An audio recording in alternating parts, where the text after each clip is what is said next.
Hello and welcome to my Ninqueso channel, where today I have got a video that's I don't normally do, so excuse me for like it being probably pretty like bodged, because I don't do these sort of things very often. But today we are going to be taking a look at, this is like around, isn't it, the Evercade EXP, the cartridge video game system. So yeah, so we're going to be looking at this today. I'm going to be talking about the games and everything that's on it. So without further ado, let us jump over to getting a look at the system. Okay, so let's take a look at the box. Now, I'm not going to lie, I have already opened it and spent quite a bit of time with it, but I'm going to represent what it'd be like if you were just opening it up. Apart from the game's not going to be in the console's not going to be in the thing. So you get like a nice little sleeve for the box. And then you've got the retro gaming level up box here, which opens up, and right on top we have got the console itself, which is sitting here, the Evercade XP, with the greasy fingerprints in, because, you know, someone was eating Whatsits before they filmed this. Not a good idea. And with the cartridge slot at the back. Now, if you look underneath, what else do we get in here? Oh, okay, we get fun stock. I don't think I have opened this, actually. Let's have an open of this and see what it is. Oh, is it some cards? No. Thank you for your order. It's from the people I got it from. And we get some nice little stickers. Yeah, lovely. I'll put them on my 3D printer enclosure later, because that's where I put all of my stickers. Okay, what else do we get in here? We also get the Arcade 1 game box. Now, I'm not going to lie, I do like these boxes. I do like them a lot. And you open it up, you even get, like, not only do you get the game, but you get a little manual. You know, we don't get manuals these days, and it's got like instructions and everything, which is really awesome. You know, we need more manuals in our lives. And you also get a list of all the cartridges that are currently available, which is nice. And there's a nice picture of the home versus version, where you can actually do 2-player games. So we'll move this out of the way. Okay, we'll dump the game into out of the way for a bit. Okay, so under here we get the power cable. So it charges with USB-C, pretty standard these days. And then we get the Capcom game instruction manual as well, which is quite nice. There's like nice little bits of artwork in here as well. All the moves for the Street Fighter people, because I can't remember these things anymore. Sort of Mega Man. So yeah, so it's like, I will admit, I do like these kind of like having the art books and things. It's just nice.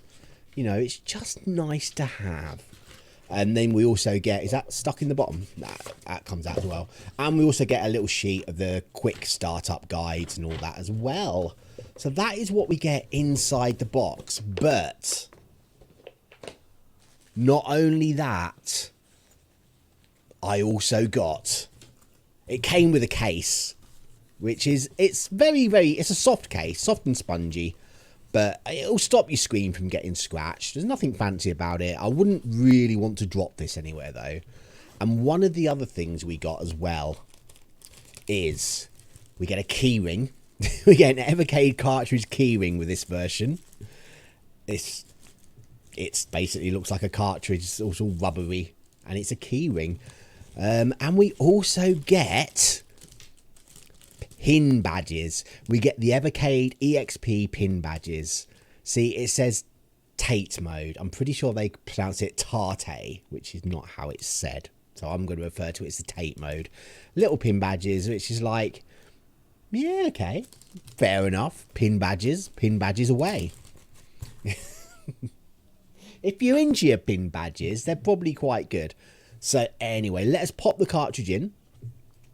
I'll admit, once the cartridge is in, it looks nice on the back. It really does. So we got the LNR 1 and 2 at the top, which are all nice clicky buttons. We got a Mega Drive style D-pad, which I always preferred the Super Nintendo one. And we got the X, Y, A, B menu. It's loud as well. Let's turn this down a bit. Menu button, start select. And then we got the 2 extra A and B buttons this side for when you're in Tate mode. And on the bottom, we got the Tate mode button itself that turns things into Tate mode. And we got 2 volumes, headphone, USB-C, power light indicator that shows you if it's charging or getting low on power. So when you first pop it in with the cartridge, it'll open up on the cartridge. And it's a nice little menu system here where you can just like scoot through all the different games. Come across to the EXP one. I always feel that this should be more like a Super Nintendo. So I'm always pressing B instead of A. And then you've got your Capcom games as well in this section. Because these were built in. So the Capcom games, I think there's 18 of them that were built in. They're all the Capcom games. And one of the other features that I think is quite nice is the game of the month. I believe this should probably be updated. But when I got this, it was Donut Dodo, which I do know was on the is on the Switch. It was on my watch list on the Switch, actually. So it was nice to be able to quickly jump in and play it for a little bit and decide, I'm quite pleased I didn't buy it. But it's nice that you get a free game each month. And I believe you get this game until you update it. Which, seeing as it's a new month, we should be able to update. And one of the other features that are on here is there's like hidden games as well. And there's 5 hidden games, which you unlock by cheat codes. But that's just kind of, you just look it up on the internet and then you have them. I think the hidden games would have been better to be unlocked by like playing playing that game 5 times, you know, having milestones that when you did it, it unlocked it. Because it's just like when I did the review and captured the game footage, I didn't have any of the hidden games, and it was just, I looked at the I looked at online to find out how to get them. So it was kind of pointless in that respect. And you have the settings here as well, so you can change the display, the theme. There are a few different themes, like blue and gold theme, dark theme, Evercade EXP theme. I like the grid. And you got the dark. Let's see if we can actually update the network. Sound. System. Check for updates. My console's up to date. So I don't know how we update the game of the month. Interesting. Yeah, so you have like the secret codes here where you import to get the secret code games. But it's not like you can stumble across them anywhere. It's basically you're just going to have to Google it, which kind of defeats the object of having secret games. It's like back in the 80s, 90s, secret codes were great because they weren't easily accessible. In this day and age, it's just like 5 seconds on Google. There's your answer. So yeah, that is the system. Okay, so now we've had a look at this little bad boy here. Let us take a bit more in-depth look at exactly what the games actually came along with this. So up first is 10 Yard Fight, which is an American football game. So it's kind of lost on me. I don't understand anything about this one. Sorry. The next game that is on the cartridge is a shoot 'em up, which is called Battlecopter, where you are a helicopter flying around having a shoot at things. This one was a bit weird. I didn't really understand what I was doing either. It's like you're shooting these gems down to collect them, and it didn't make any sense to me, this game. Not one of my favourites. So next up on the cartridge is another shoot 'em up, but this time instead of helicopters, it's submarines. This one made more sense. This is just your standard fly along, swim along. What do submarines do? Float along? Need to look that up. And just shoot everything that moves, basically.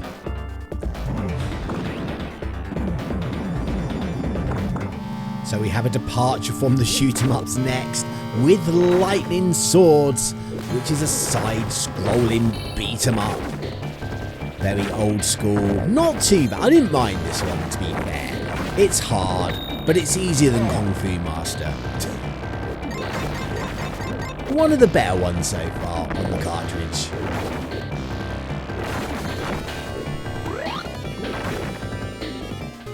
Next up is Moon Patrol, which is almost like an endless runner, where you're kind of just going along, jumping over holes, blowing up things in your way. It's an old school, it's a very old school game, this one. But again, I didn't actually mind this. I can't say I've ever heard of it before, but on the whole, it was alright.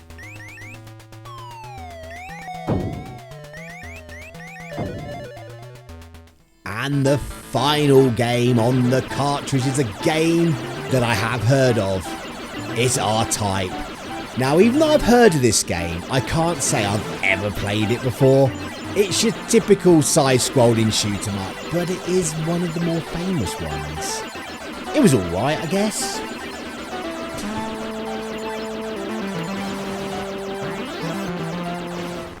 And now we come over to the Capcom games that are built into the Evercade. And it is the first game that uses the tape mode, meaning that you can play it in the long elongation in handheld mode. And this is 1942, another shoot 'em up, one I have actually played before.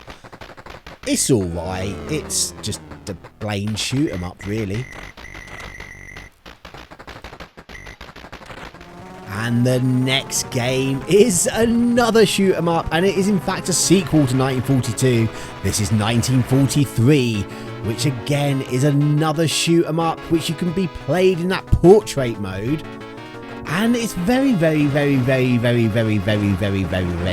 similar to 1942 really, just with slightly more bells and whistles, I guess you could call it. If you like shoot 'em ups, I'd say this is better than the other one.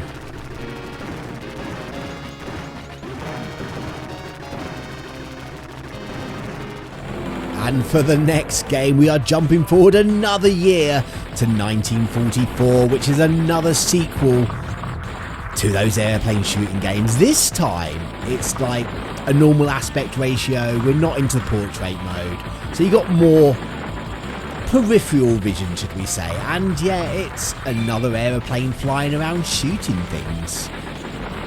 If that's your cup of tea, I'm sure you'll have a good time.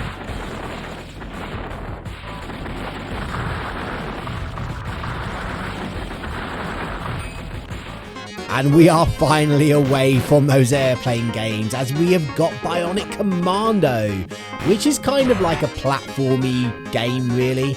I have heard of this one, and I do remember seeing it back in the day, but I've never played it before. And I'm not sure how well it's aged, to be fair. I honestly think I was a bit confused by it. That is what I will say. It confused me.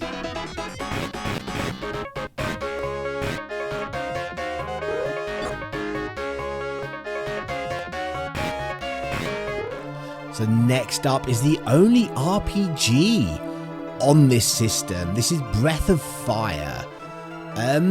Although I didn't really play too much of this, I do know this is on the Switch, on the Nintendo Switch Online, and I have had a quick peek at it there as well. I've heard it's meant to be a good RPG, but I've just not got round to investing any time into it. Out of all of them though, this is probably the game I am most likely to play again.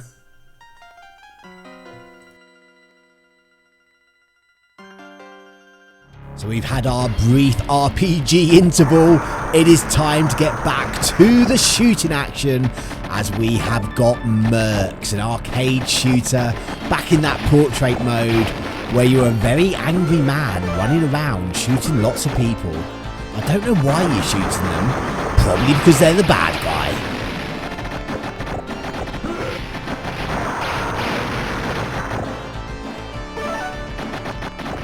And we are going back to some side-scrolling beat-em-ups here with Captain Commando, which you could be a baby in a mech suit, so I just had to choose that character.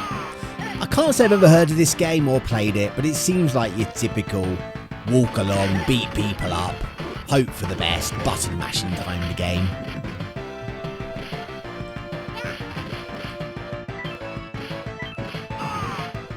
And finally, it's a game that I do know quite well, although I never really played the arcade version, I played the Spectrum version. This is Commando, which is another portrait style, try and push forward kind of game and try not to die.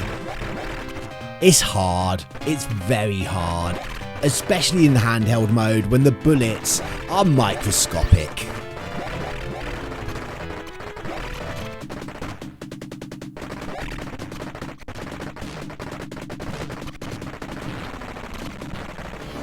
And we are back to a beat 'em ups again with Final Fight, and I'm pretty sure I did have this game on the Super Nintendo. It's an alright game, I don't mind it. It's not the sort of game I would spend hours and hours on, but for a quick go, it's not too bad, especially because you can German suplex everyone with your Hagar.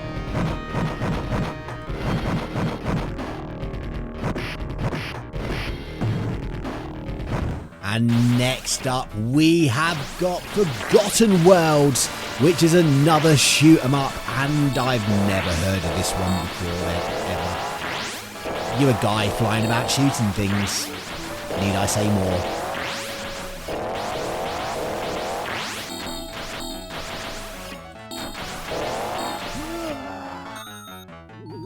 So this next game, I'm sure, does not need any introduction. It is tough, it is hard, it is ghouls and goblins, or ghosts and ghouls. I can never remember what it's called on what system. This is a game I have played many times. I did beat the Super Nintendo version when I had a cheat for Infinite Lives, but it is a hard game, and the arcade game just seems ridiculously hard. I didn't even get past the first level. That's just how much I suck at this game. But yeah, ghouls and ghosts, ghosts and goblins, whatever it's called.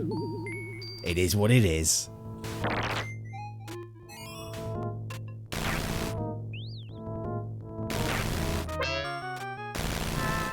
So next up is Legendary Wings, which is a game, again, I don't think I've heard of. This is an odd one. It's kind of a cross between a shoot 'em up and then there's like these platform sections as well.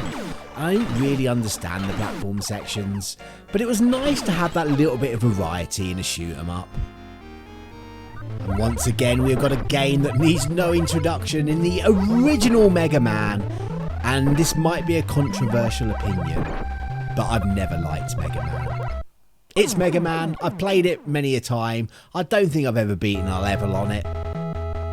But if you like Mega Man, it is here on the Evercade.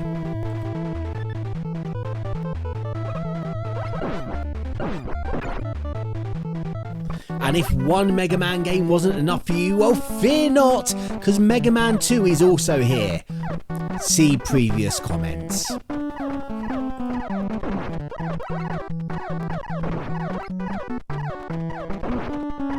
And if you like your Mega Man with twice as many bits, you are in luck, as Mega Man X is also on the Evercade. Again, I've never clicked with Mega Man, but I know there are a lot of people out there that do enjoy it, and I'm happy for you.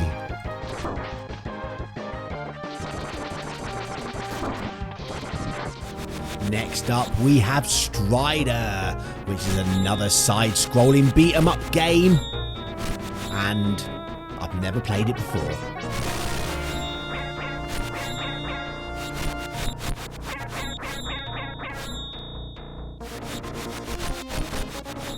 The penultimate Capcom game is Vulgus, which is another portrait-style shoot-em-up, but this time you can kind of go like left and right a bit. You know, they're mixing things up a bit. But it's another shoot 'em up. Have fun.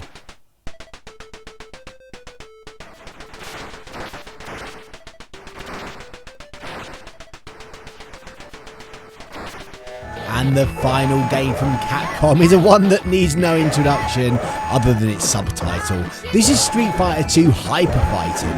I'm not sure I played this version before, but I did spend a lot of time with Super Street Fighter 2 Turbo Edition on the Super Nintendo. It's Street Fighter 2, but because it's in handheld, you're lacking the ability to play against someone, and the arcade version, it's just really hard. I never even beat Dalsim. And the final game is the game of the month, which at the time of my recording was Donut Dodo, which is a modern game made in an old retro style arcade game. And I did quite like this. It reminded me of things like Chucky Egg, Burger Time Deluxe, things like that. It was very hard, but it is also available on Nintendo Switch, so I'm quite pleased I got to play it here.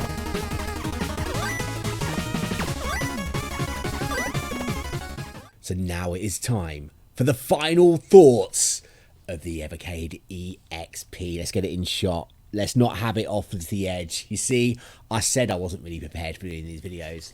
For me, it does feel like a good quality system. There are a few issues that I personally have with it, and I think it's more of a me problem than anyone else. Because of like the size of this, I would really like a grip.